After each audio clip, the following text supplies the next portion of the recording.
fogo e amarrar uma linha à noite e começar a rodar, quem fez isso teve infância, só digo isso. Mas a Bíblia foi escrita para quem? Para quem ela foi escrita? Nós quem?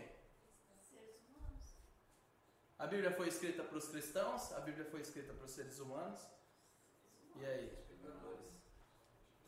Bom ficar na zona confortável. Todo mundo é pecador, né? Atira no todo mundo que dá certo. Chuta mais próximo que você ganha um meio certo. É melhor que um errado. Para todos. Aí vem aquela questão. A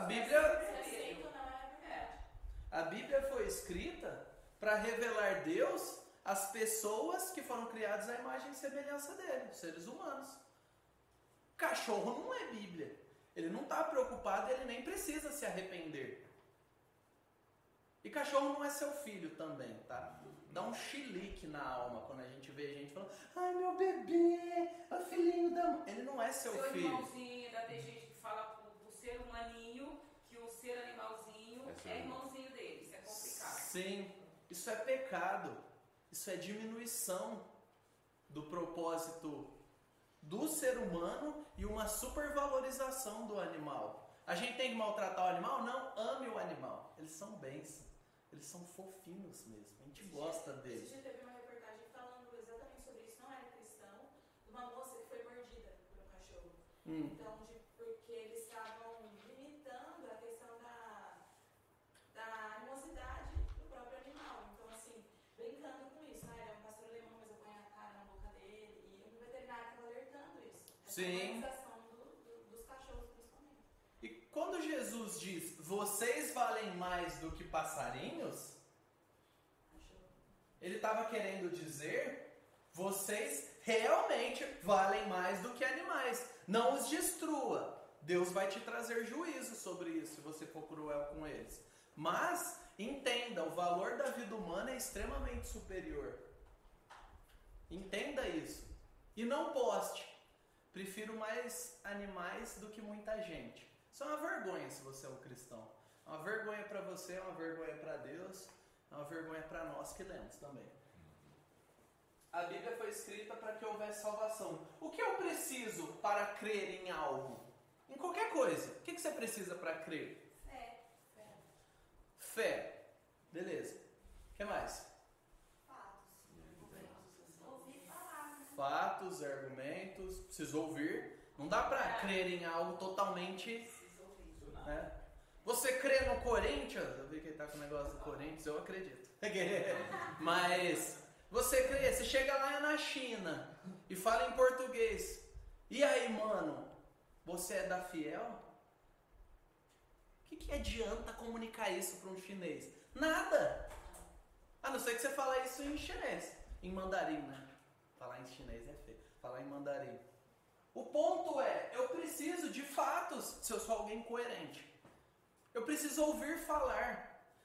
E falta uma coisinha que é mais profunda.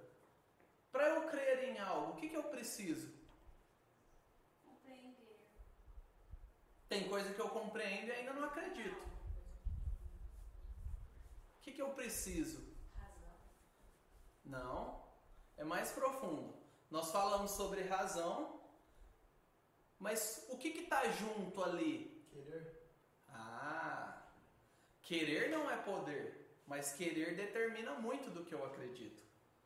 Nós esquecemos o elemento da individualidade da pessoa. Tem gente que não quer crer.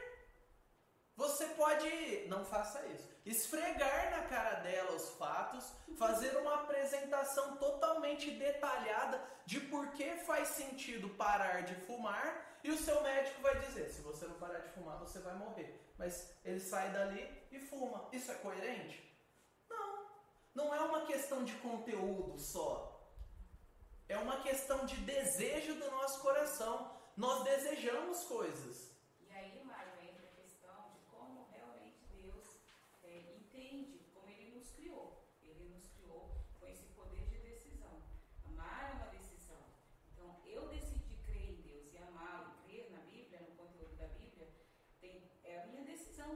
É totalmente racional isso. Como ela foi razão, é totalmente racional. Eu decido. Você pode falar tudo isso eu saí daqui e falei, olha, realmente eu não acredito. Eu tomei uma livre decisão de não querer crer.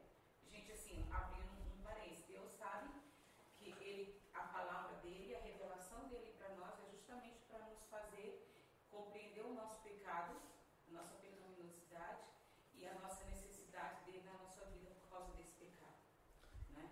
E aí entra aquelas questões que você já falou, é a decisão. Quando ele criou o animal, ele criou sem poder nenhum de racionalidade.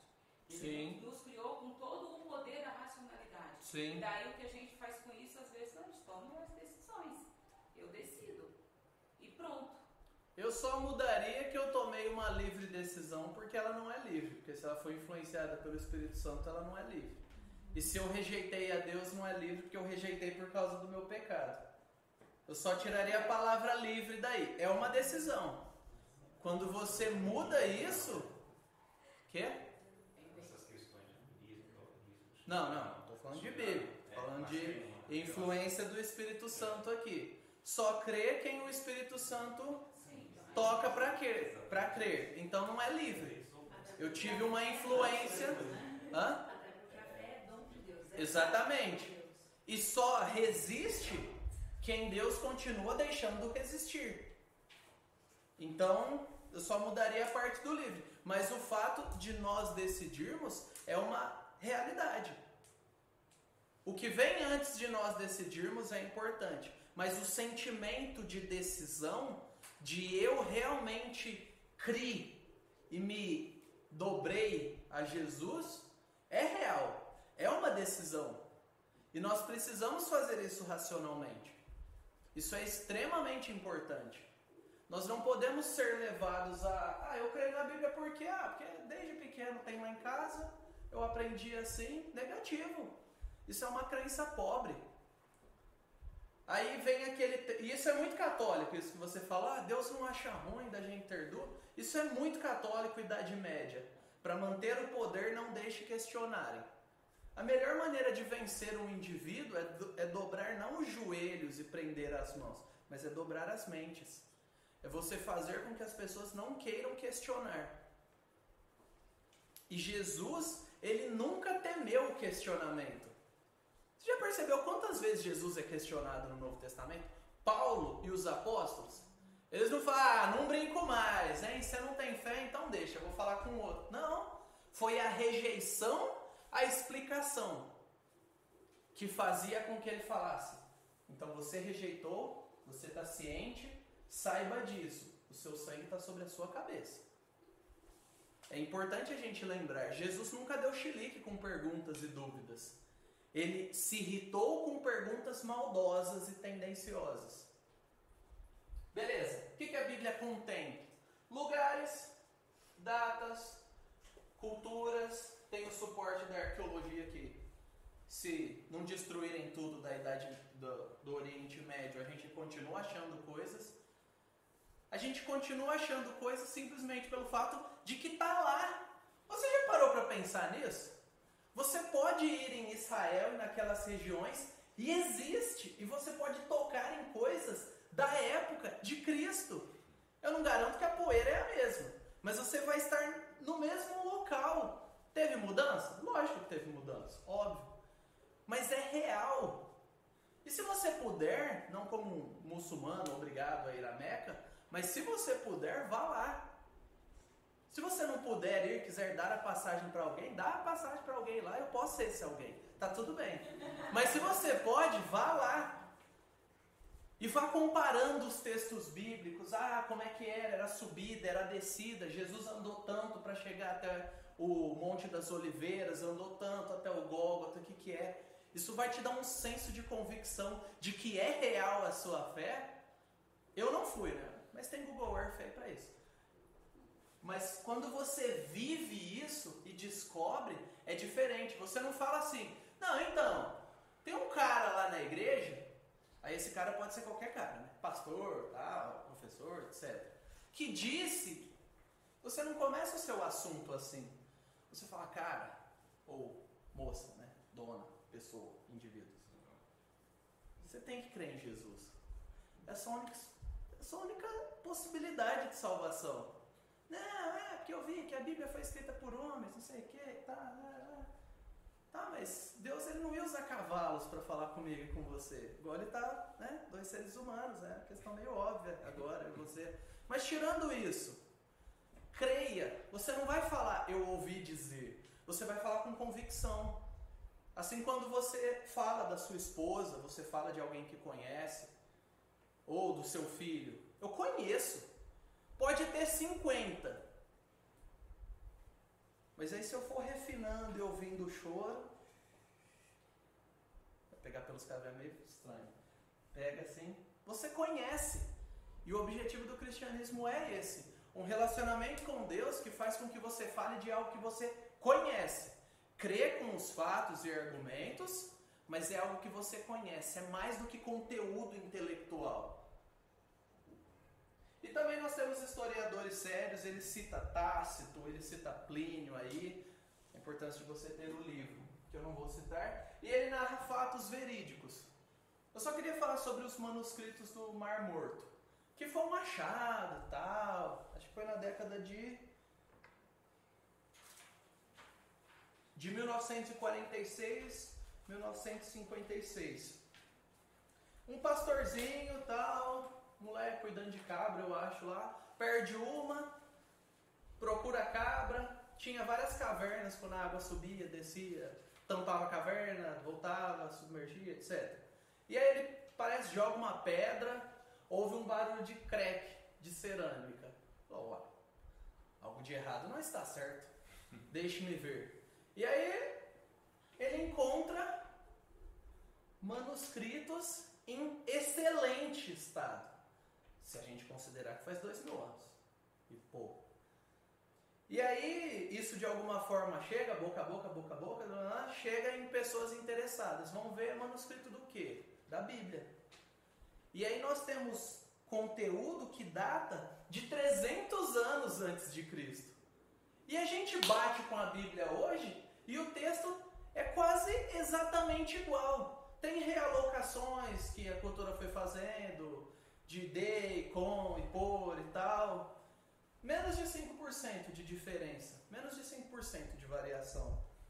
E o mais fantástico, não está aqui, mas eu aprendi isso no seminário, eu tenho que falar, porque eu me empolguei, eu quero empolgar vocês. Isaías. Sabe Isaías? Isaías está, sim, entre os livros que as pessoas mais estimam no Antigo Testamento, porque ele é conhecido como o quinto evangelho. Ele aponta muito para Jesus Cristo. E ele é bem comprido também, né? Eles encontraram Isaías intacto. E no século XIX teve aquela onda do liberalismo. Não! Na verdade, os livros foram escritos assim. Um cara, um tempo, escreveu. Aí, 200 anos, outro cara complementou. E aí, no final, na época de Jesus, eles adulteraram tudo para que apontasse que foi Jesus naquelas profecias. E era uma onda muito forte do liberalismo teológico de negar a sobrenaturalidade da Bíblia. Milagres, etc., inspiração, enfim. Aí o que acontece? Teses e livros e gente palestrando e ganhando dinheiro falando isso. Bum! Década de 50, descobrem. Um tempo que o pessoal lê, porque não é automático também, né? Tem que ter gente estudiosa para entender. Isaías é Isaías. E aí, o que a gente faz com as teses e palestras? A gente joga no lixo e dá a glória a Deus. A verdade voltou para o lugar e Deus quis, não que ele precisasse.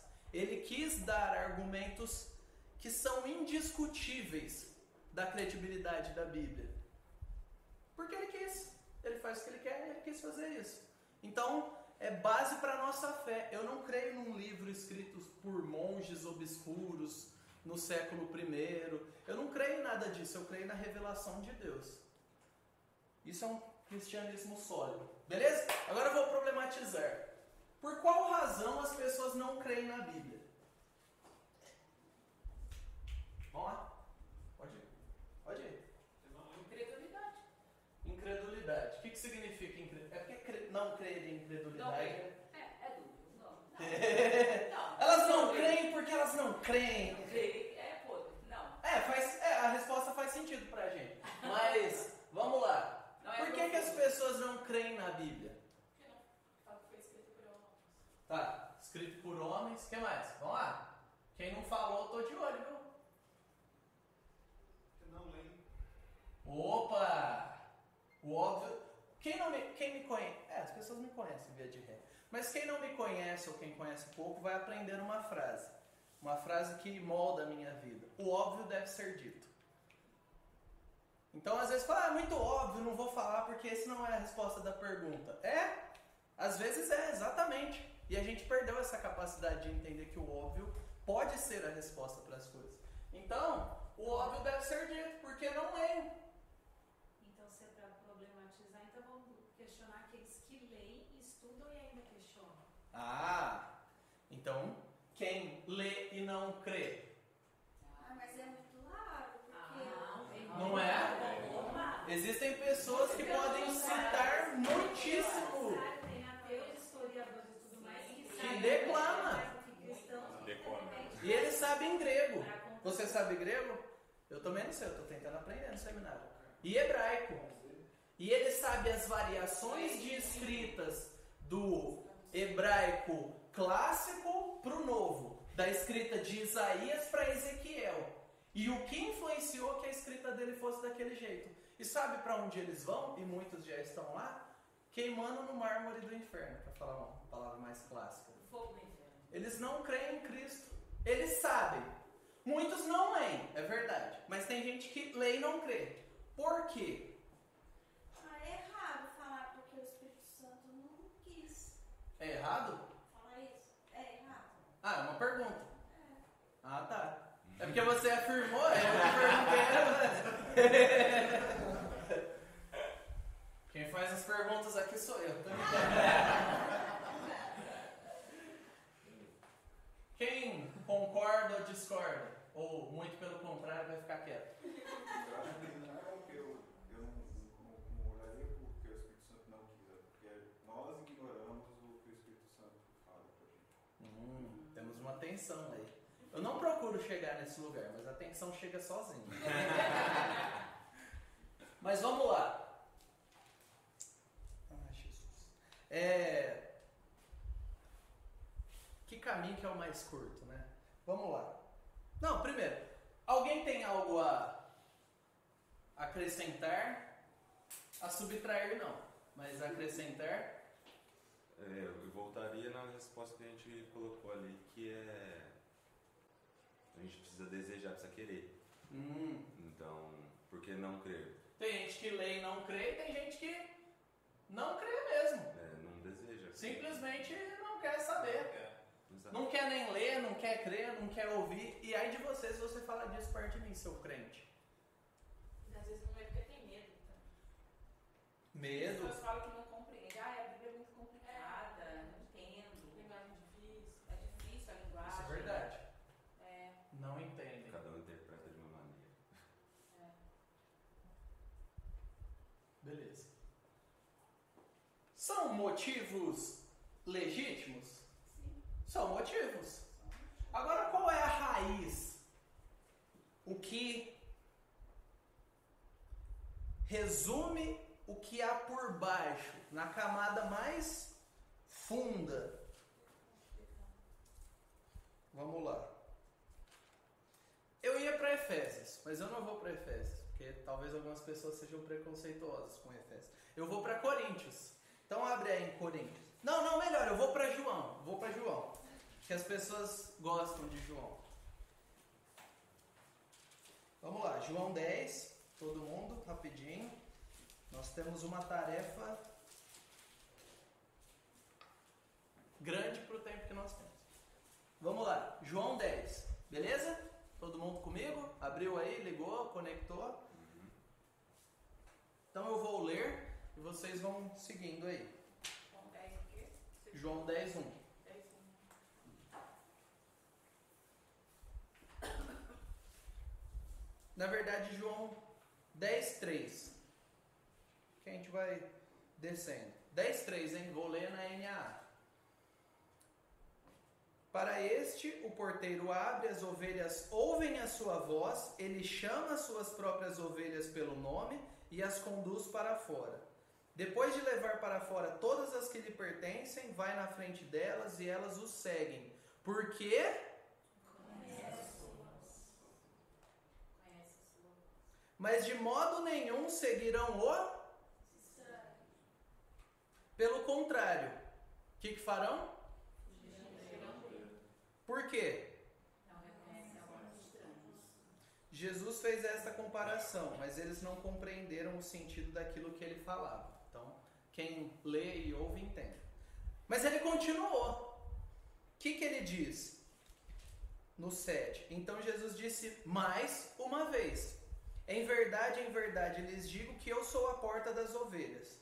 Todos os que vieram antes de mim são ladrões e salteadores, mas as ovelhas não lhes deram ouvido. Ele não está falando dos profetas do passado, não, tá? Está falando dos falsos profetas que queriam falar que eram o Cristo, e era meio pop na época de Jesus chamar esse título para si e querer meter o pau no Império Romano e alguém virar rei. Ele está falando desses daí, tá?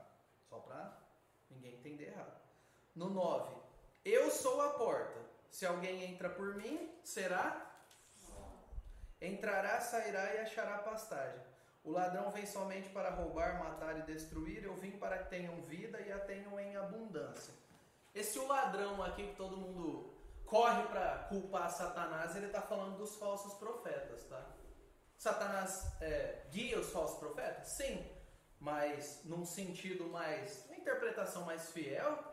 Quem veio para roubar, matar e destruir é usado por Satanás, mas ele está falando de falsos profetas e ele que é o Cristo, o profeta supremo e verdadeiro. Fique chocado, não posso fazer nada, você pode estudar depois desse texto, você vai ver. O que ele está falando? Ouvir, seguir. A palavra de Deus, ela propõe uma voz. Existem alguns que ouvem e seguem. Eles não ouvem estranhos, eles demoram às vezes para ouvir o pastor, mas eles ouvem e fazem o quê? Seguem.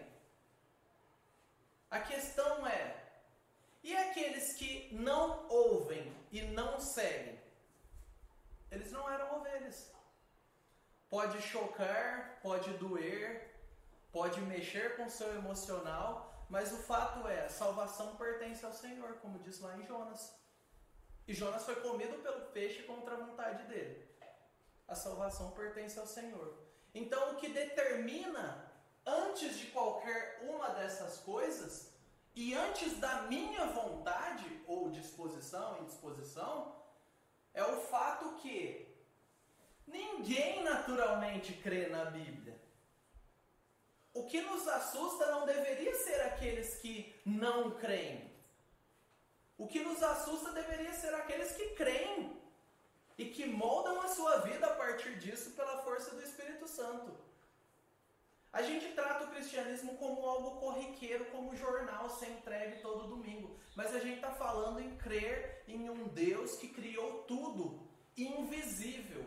A gente está falando em crer que uma religião que começa lá no Oriente Próximo, Oriente Médio, é a religião verdadeira. A gente está falando de um Deus que quis se manifestar através de um povinho, que nem era povo, porque Abraão era um, e era de um povo idólatra. Deus cria o próprio povo dele e direciona toda a história. A gente precisa pegar toda a narrativa bíblica, não ficar apenas nos evangelhos, não ficar apenas em Paulo, não ficar apenas no Antigo Testamento. Nós precisamos entender que a Bíblia é um todo. Ela é palavra de Deus, Antigo e Novo Testamento. A nossa igreja crê nisso. E a gente que fez o treinamento de líderes de GP ouviu sobre isso também. Pelo menos na terça-feira o Domingos falou. Nós cremos Antigo e Novo Testamento. Então eu não pincelo coisas do Antigo que eu quero e eu não pincelo coisas do Novo Testamento. Eu lido com toda a verdade de Deus. E tem gente que não quer a verdade de Deus. E você sabe do que eu estou falando. A pessoa só tem a ganhar. A pessoa só perdeu em pecado. E você fala da esperança, da vida, da alegria, da transformação, do sentido, propósito. E a pessoa olha para você e fala, passar bem. E vai embora. Ela não quer saber. A verdade é essa. E todos nós sabemos disso. O que deveria nos assustar é que Deus pega gente que fala, passar bem, tô de boa, valeu, e ao mesmo tempo muda essa pessoa logo depois. Ou enquanto ela vai para casa, ele muda. E aquele cara que era irado, que odiava todo mundo, que não se submetia, se torna um homem que crê em Deus. Ou como a gente pode aplicar na história de Paulo, aquele que nos perseguia, agora é um dos nossos. Isso é uma obra sobrenatural de Deus. E a gente precisa resgatar essa convicção. Salvação não é algo matemático. Minha boa vontade. Mas Bíblia, as pessoas vão ser salvas. Não. A salvação é uma obra sobrenatural de Deus. Cheiro de morte para aqueles que perecem, aroma de vida para aqueles que creem. Então a gente precisa lembrar disso quando a gente trata da Bíblia. E qual é o tema da Bíblia? Agora eu queria chegar nessa hora. Qual é o tema da Bíblia? Não seja rápido em responder. É porque eu estou bebendo água, senão eu não vou conseguir anotar. Agora pode. Redenção. Redenção. Adoração a Deus. Redenção. Adoração. Cristo. Adoração. Cristo. O que mais? Da Bíblia, hein, gente? Toda a Bíblia. Revelação. Vida eterna. Revelação. Mas casar, eles são casados, tá? O Marcos e a... Olha, eu não fiz a apresentação. É verdade. Ô, gente. Eita, difícil. Tempo não cabe. Revelação, vida eterna. A gente vai fazer a apresentação no final, hein? Vamos fazer diferente dessa vez. Revelação, vida eterna, mais alguém? Eu vou cutucar vocês, hein? Eu só não vou cutucar quem já respondeu, porque quem já respondeu já livrou a ira de si. Vamos lá, mais alguém? Alguém quer acrescentar? Não? Pode seguir? Vamos lá. Então, qual que é o nome da nossa igreja? Nova Aliança. Igreja Evangélica Batista. Não nome estrito, nome mais senso comum. Para vocês que estão conhecendo a gente se chama de Nova Aliança, tá? Então, se falar Nova Aliança, a gente entende. Tem gente que no começo fala Aliança, Igreja Batista, porque veio de outros lugares, mas Nova Aliança encaixa certinho.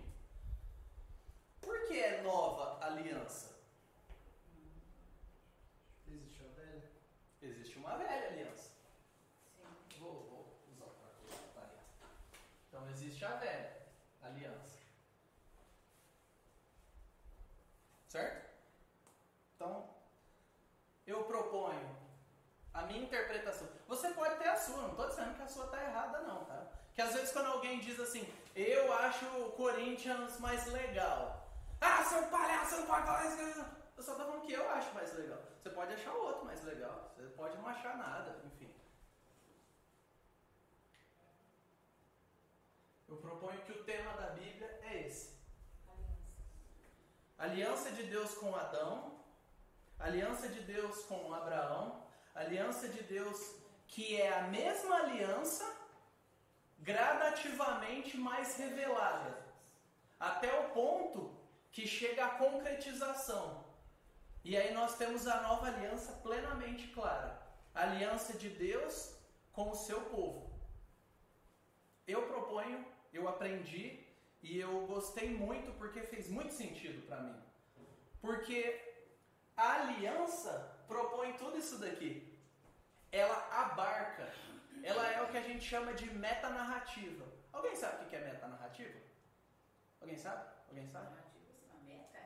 É. Uma meta? Ninguém sabe o que é metanarrativa. Alguém sabe, não, Deus sabe, hein? Você sabe, não quer falar, hein? Metanarrativa é aquela grande história que abarca todas as coisas dentro de si. E as alianças foram sendo quebradas e agora não posso quebrar? Posso interpretar assim? Não. As alianças foram sustentadas por quem disse que sustentaria. Existe um texto... Até acabar. Ou melhor, até concretizar Até a consumação. Então, quando nós entendemos, por exemplo, a gente estava na conferência no começo do ano, teve lá em Franca, eu e o Oliver, e aí teve uma apresentação que eu não vou entrar em Gálatas, que fala da aliança de Deus com Abraão, e aí você volta lá para o Antigo Testamento em Gênesis, não lembro qual parte, se é o 15, acho que é o 15, confere aí, confere aí pra gente. Gênesis 15. No Antigo Testamento, quando você faria um pacto, o que era a ideia? Você partia o animal no meio, abria ele frente a frente, fazia um caminho e os dois passavam. Vocês passavam de mão dada, não sei qual que é a largura disso, mas é isso que todo mundo interpreta, que os historiadores afirmam que era a prática. E aí você fazia uma aliança. O que significa? Que aconteça comigo se eu quebrar essa aliança. Mas tem um porém. Quando Deus faz a aliança, não a parte verbal, que ele falou várias vezes com Abraão, mas eu acho que é no capítulo 15 ou 16, que ele faz a concretização da aliança, Abraão cai no sono e quem passa sozinho? Gênesis 15, a partir do 17. Quando o sol já havia posto e já estava escuro, surgiu um fogo fumegante e uma tocha de fogo que passava entre aquelas metades. E cortou, e os dois tinham que passar no meio, né?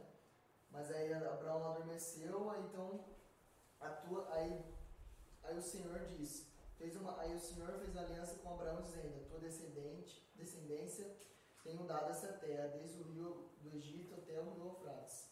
Aí beleza. Abraão não passou. A aliança nunca dependeu da obediência de Abraão. Ele deveria obedecer porque era obrigação dele. Mas Deus sempre sustentou e sustentará a aliança. E Davi não sustentou a aliança. Adão, Noé, ninguém sustentou a aliança. Até que venha a aliança perfeita. Jesus Cristo, Cordeiro de Deus, que elimina qualquer outra aliança. A plena revelação de Deus, não precisa mais. E esse é um dos motivos para nós não crermos que um cristão perde a salvação. Nós não cremos nisso como igreja, a Bíblia não afirma isso, e se você quiser estudar mais, pode conversar comigo, a gente sempre troca ideia, a gente abre a Bíblia, mas não troca ideia por WhatsApp não. É ao vivo, com a Bíblia aberta, olho no olho, chorando junto, e se tiver comida a gente se diverte mais. Mas, conversa de teologia é feita à roda da mesa. Você vê, a ceia, Jesus ali, quando estava com os discípulos, pão, peixe e tal. Só uma dica. Dá sempre mais certo. Alguma coisa tem que ter para ruminar. Então, ele está afirmando que a nova aliança é totalmente sustentada por Deus. Deus cria, Deus sustenta, Deus preserva aqueles a quem Ele chamou, e aí Jesus Cristo é a plena revelação. E aí nós sustentamos com a nossa obediência? Nós não temos condição de sustentar a nossa vida cristã. A nossa esperança está em Jesus, que morreu e comprou a gente. E não vai jogar a gente fora. Aqueles que o Pai me der, de modo nenhum lançarei fora. Ele mesmo disse. Então a gente precisa entender. Eu defendo essa tese. E pessoas muito melhores do que eu defendem essa tese. A aliança de Deus não é a nossa obediência, não é a nossa boa vontade. E a nossa aliança vai levar para o próximo estágio. E como o Novo Testamento foi formado? Próximo estágio não é no sentido espírita não, gente. É no sentido de eternidade, tá bom? Só para soar estranho. Mas como o Novo Testamento foi formado? Um monte de monges pegou os escritos, adulteraram, uma sociedade secreta. Todo mundo gosta de sociedade secreta, né? Há uns anos atrás tinha a tese dos reptilianos. Aí, agora é Nova Ordem Mundial. Nova Ordem Mundial. Tem os Illuminatis também, que são clássicos. Vamos ver qual que surge no próximo século. Eu acho que vai ser um nome meio tecnológico. Mas sempre teve esse negócio, nossa, sociedade secreta, que não sei o quê, que domina tudo, que... Na boa, o Novo Testamento não foi formado assim. O livro diz isso. O Novo Testamento, ele foi confirmado pelo próprio Espírito Santo que deu as cartas. As pessoas comparavam texto a texto. Os bereanos lá de Atos, que olham e falam, peraí, tô ouvindo, vamos ver. Bate, continue, confere. Que fala que eles eram nobres. O povo daquela época não era mais ignorante do que a gente. Isso é uma arrogância moderna. Todo mundo do passado não tinha senso crítico. Nós, geração super incrível e inteligente. Super incrível e inteligente, somos superiores. A gente questiona, eles não. Não, eles levavam a sério as coisas. É extremamente importante a gente lembrar disso. Extremamente importante. A igreja, a própria igreja, cortava escritos espúrios que falavam sobre coisas erradas. E elas se pautavam nas cartas, que eram cartas circulares. Paulo mandou a carta para Éfeso. Alguns teólogos têm indícios que provavelmente aquela carta foi para os colossenses. E rodou ali. E aí as pessoas faziam cópias. E aí tinha aqueles enviados pelos apóstolos que confirmavam, vocês têm uma cópia aí? E a cópia era para leitura pública. Esse negócio de você poder ler a Bíblia na sua casa, tranquilo, de boa, negativo. Isso é um privilégio que nós temos. Era leitura pública. Você quer ouvir a palavra? Ficava guardada com o líder da igreja até que tivesse cópias suficientes. Então, nós precisamos entender que o próprio Deus guiou. Não foi um conjunto de pessoas. Os católicos, no Concílio de Trento, colocou, tirou, foi para lá, vem para cá, não sei o que e tal. Não. O próprio Deus. Eu posso te indicar mais conteúdo. Existem razões internas para crer na Bíblia que nós já falamos, da crença profunda, da transformação de vida de pessoas que odiavam Deus e não queriam saber. Então, existia. E existe hoje gente que é salva e que muda. Então, isso é evidência óbvia. O cara era uma praga. O cara era um assassino. E de repente ele se torna cristão. Você vai discutir com ele? O cara fala, eu era um lixo, eu odiava, eu te mataria provavelmente só de estar discutindo comigo. E de repente ele se submete a Cristo, ele aceita ser morto, espancado, ele aceita tudo em obediência a Deus. Isso é evidência da crença em Deus. Eu queria tratar mais algumas coisas, mas eu pelo menos tenho que falar. Leia isso, grave essa informação, quantidade de livros, mais ou menos 40 escritores, homens, mulheres. A gente não sabe exatamente todos os escritores de todos os livros. Uma duração de mais ou menos 1.500 anos.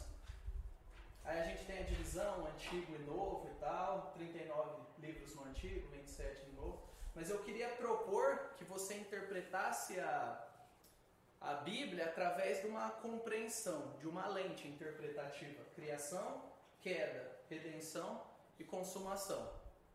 Então Deus criou tudo, a quebra da aliança, que é o pecado, a promessa de redenção, repetidas vezes falada, a concretização da redenção em Cristo, plena, e aí vem a parte boa, excelente, nós vamos para casa. Se você é filho de Deus, se alegre com isso. Nós vamos para casa. Ele não vai nos deixar aqui. A vida não é boletos, passar raiva e batidas e buzinadas no trânsito. Se alegre por isso. Eu tentei condensar 2 aulas em uma, foi bem difícil, a gente estourou o horário, na próxima a gente se apresenta. Pode ser? Sim. Eu vou pedir para o Marcos orar. Senhor, nós agradecemos porque temos o privilégio de estar aqui, podendo aprender, nos aprofundar e poder estar preparados para explicar aquilo que cremos aos outros que não creem, ou até para aqueles que dizem crer. Amém. Trabalhe na vida do Mário, dê sabedoria, discernimento, para que ele possa, através de tudo isso que o Senhor tem feito na vida dele, apresentar e nos ensinar para sairmos edificados com todos esses ensinamentos, Deus. Amém. Cuida desse culto, agora próximo que teremos, que o Senhor nos aceite e ouça a nossa oração e que o Senhor possa também falar através da Tua palavra, da pregação para todos aqui, Pai. É em nome de Jesus que oramos. Amém. Amém. Então, daqui 15 dias, nesse mesmo